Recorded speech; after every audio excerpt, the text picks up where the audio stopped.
Davos లో జరగబోతున్న ప్రపంచ ఆర్థిక సదస్సుకు 2 తెలుగు రాష్ట్రాల ముఖ్యమంత్రులు, పరిశ్రమల శాఖ మంత్రులు, అధికారులు హాజరుపడ్డారు.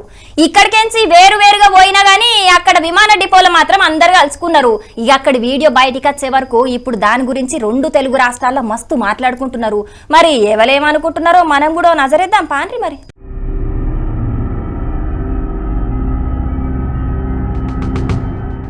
ఇదివరకు గురు శిష్యులిద్దరు 2 తెలుగు రాష్ట్రాల ముఖ్యమంత్రులు ఉన్నారు అన్నమాట రాగానే చంద్రబాబు నా గురువేంది, మేమిద్దరు సమకాలికులమని సీఎం రేవంత్ అన్న చంద్రబాబు సారును ఉద్దేశించి అన్నాడు. కాకుంటే ఇప్పుడు దావోస్ టూర్ లో మళ్ళా ఇద్దరు ముఖ్యమంత్రులు కూడుండి మాట్లాడుకునే వరకు గురువుతోని శిష్యుడు మళ్ళా ఏం మాట్లాడిండో అని కారు పార్టీ లీడర్లు అంటుంటే, కాంగ్రెస్ పార్టీ లీడర్లు మాత్రం 2 తెలుగు రాష్ట్రాల సీఎంలు కలుసుకున్నారు కాబట్టి రాష్ట్రాల నడుమున్న తక్లీఫ్లు ఎట్లా తీర్చుకోవాలనే దాని గురించి మాట్లాడుకున్నారు. అట్లనే పెద్ద మొత్తంలో పెట్టుబడులు ఎట్లా తీసుకురావాలనే దాని గురించి చర్చించిర్రు. దానికే కారు పార్టీ లీడర్లు ఏదో రాగం తీస్తున్నారని గరానికత్తున్నారు.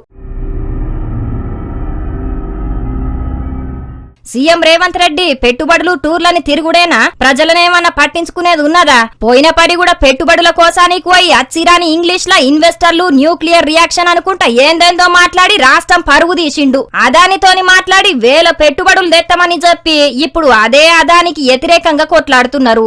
ఈ పారన్న మంచి కంపెనీలు పెట్టుబడులు పెట్టేటట్టు చేస్తారా, లేకుంటే మళ్ళా గదే ఆగం కథ చేస్తారా అని కారు పార్టీ లీడర్లు సోషల్ మీడియాల కామెంట్లు బగ్గనే పెడుతున్నారు. చూడాలి మరి ఈ పారి తెలంగాణలో కంపెనీలు ఎన్ని వేల కోట్ల పెట్టుబడులు పెడతాయో, ఎన్ని ఉద్యోగాలు ఇస్తాయో.